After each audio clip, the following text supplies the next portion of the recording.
सर्ववेदांत सिद्धांतो गोचरम तमगोचरम महेशं सच्चिदानंदम सद्गुरुं प्रणतोस्म्यहम्।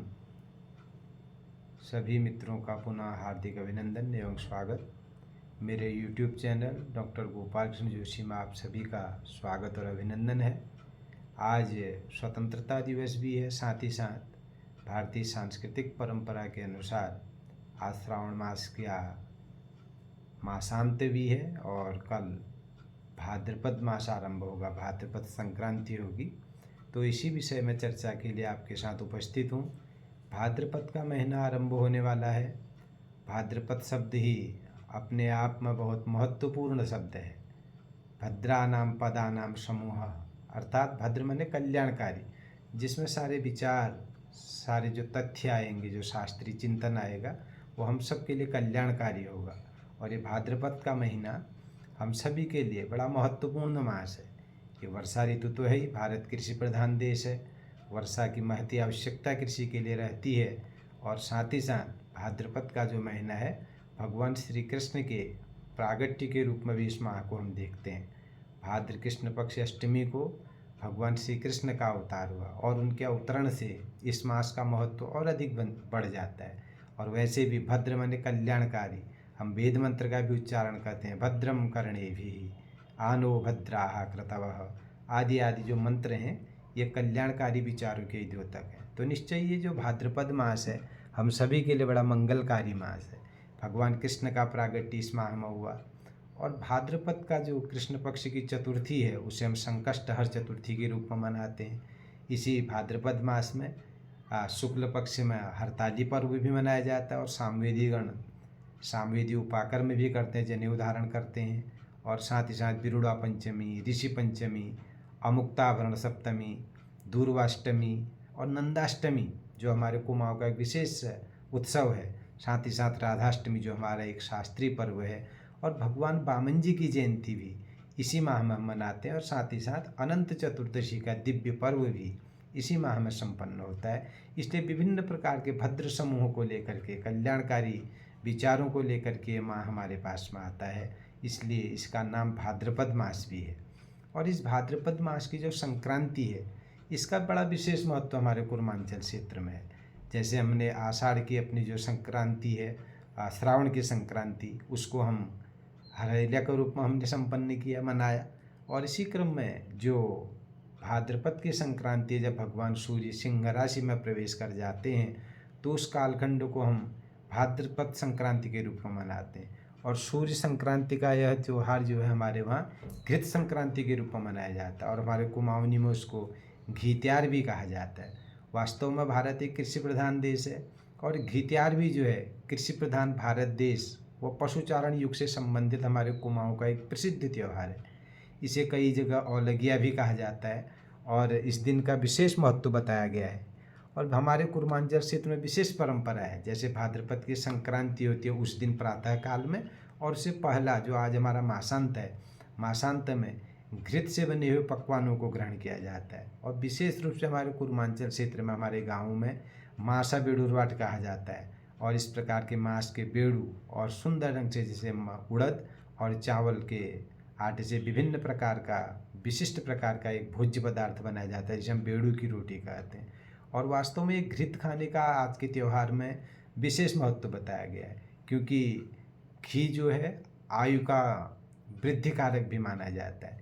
इसलिए भी हम घृत संक्रांति को विशेष रूप से मनाते हैं। और जिसके पास यदि घी नहीं भी है तो आज कहीं ना कहीं से व्यवस्था करके वो घृत जरूर ग्रहण करता है। आज मासांत की रात्रि में और संक्रांति के प्रातः काल में घी से बने हुए पकवान सभी ग्रहण करते हैं। और यहाँ तक कि वर्णन आता है कि लोग जो हैं शारीरिक विकारों से बचने के लिए, त्वचा संबंधी विकारों से बचने के लिए घी की मालिश भी करते हैं। और हमारे कुर्मांचल क्षेत्र में तो इसमें एक किंवदंती भी प्रचलित है कि जो व्यक्ति आज के दिन घी नहीं खाता है, उसका अगला जन्म भी अच्छा नहीं रहता। और उसको घेगा नाम का एक जीव कहा जाता है, कुमाऊनी में जिसको गन्हेल कहा जाता है, उसको घेगा की योनि प्राप्त होती है। इस प्रकार भी एक लोक मान्यता है।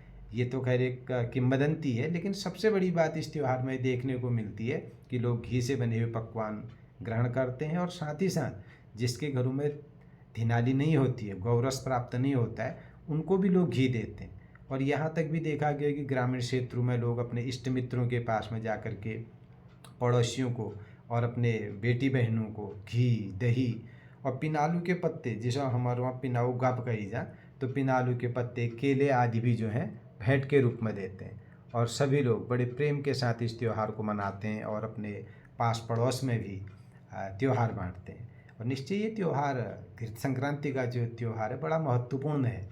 ये त्यौहार कृषि प्रधान भारत देश और पशुओं के प्रति जो हमारा लगाव रहा है और पशुओं के संरक्षण का भी ये प्रतीक है। और आयुर्वेद घृतम, ये तो हमारे आयुर्वेद में ये कहा ही गया है, घी को आयु प्रवर्धक तत्व माना जाता है।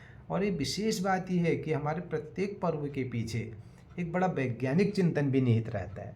वास्तव में वर्षा काल के पश्चात या वर्षा कालखंड में हमारे शरीर में कई प्रकार के वात, पित्त आदि रोगों का भी प्रभाव दिखाई देने लगता है, और उसको दूर करने के लिए घी खाने की प्रेरणा दी जाती है। और ये हमारे पूर्वजों के वैज्ञानिक चिंतन को स्पष्ट करता है। और साथ ही साथ जो अपने पड़ोसियों को, मित्रों को त्यौहार बांटने की जो परंपरा है, ये हमारे सह अस्तित्व की भावनाओं को प्रकट करती है।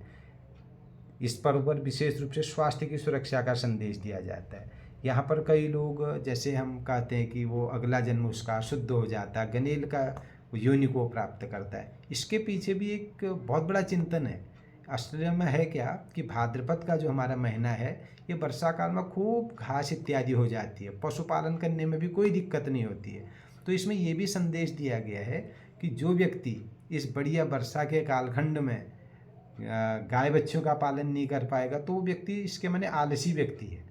तो इसलिए आलस मत करो। तो आलस के भय से बचाने के लिए वो गनेल का एक भय दिखाया गया है कि जो व्यक्ति इस अवस्था में भी, इस बढ़िया जब हरी भरी घास खूब हमको मिलती है, इस समय भी गौ पालन नहीं कर पाएगा, तो वो व्यक्ति जो है कुछ भी कार्य नहीं कर सकता, आलसी है। तो आलस्य को त्यागने का संदेश दिया गया है। और जो घेंघा जीव है वो आलस्य का ही प्रतीक है, इसलिए आलस्य को त्याग करके कर्मनिष्ठ बनो, ये संदेश इस पर्व के माध्यम से दिया गया है।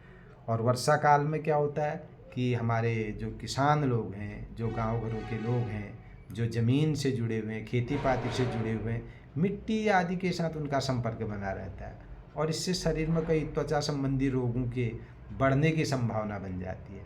इसलिए घी की मालिश करने का भी संदेश दिया गया है। जिन लोगों के पास घी नहीं होता है, वो लोग, कई बार देखा गया है कि जैसे नारियल के तेल में कपूर मिला करके शरीर में मालिश करते हैं ताकि त्वचा संबंधी विकार दूर हो जाए।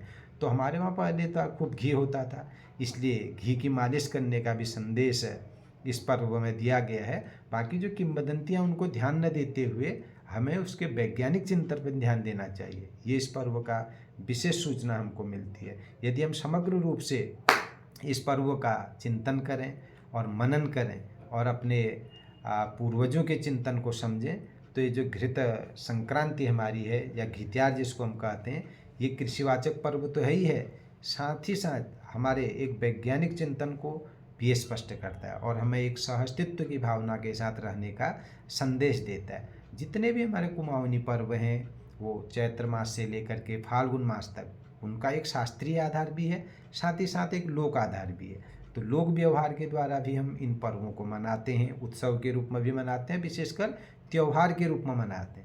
जिन पर्वों को या जिन तिथियों को हम त्यौहार, तिथि और वारों के आधार पर जो मनाए जाते हैं और सौरमास के आधार पर जो त्यौहार मनाए जाते हैं, इसमें विशेष रूप से पकवान, भोजन और अन्न प्रसाद बना करके स्वयं ग्रहण करना और दूसरों को वितरण करना, ये विशेष संदेश इन पर्वों का रहता है। तो भाद्रपद के संक्रांति के अवसर पर जो ये हम पर्व मनाते हैं, घृत संक्रांति, ये हमारे पूर्वजों के वैज्ञानिक चिंतन को स्पष्ट करते हुए हमें कृषि को संरक्षित करने और गौधन की रक्षा करने का ये हमें संदेश देता है। तो इस पावन अवसर पर सभी आप अपने YouTube में जुड़े हुए साथियों को, समग्र प्रदेशवासियों को, विशेषकर अपने पूर्वांचल में जो ये पर्व घृतरात के रूप में मनाया जाता है, आप सभी साथियों को मैं बहुत बहुत शुभकामनाएं देता हूँ, मंगल कामनाएं देता हूँ, और आशा रखता हूँ कि हम अपने प्रत्येक पर्व को हर्षोल्लास के साथ मनाएं भी, और इन पर्वों की वास्तविकता को भी समझें, प्रासंगिकता को भी समझें, और इस प्रकार इनकी वास्तविकता को समझते हुए अपने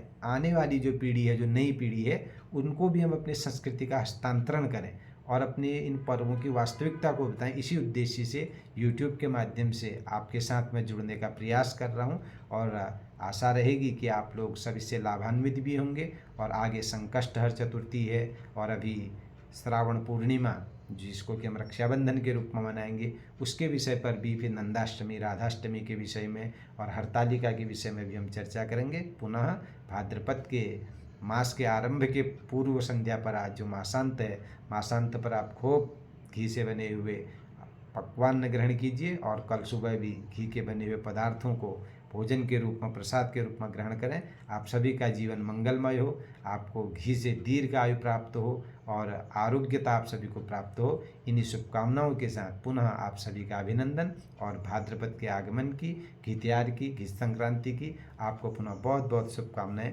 धन्यवाद।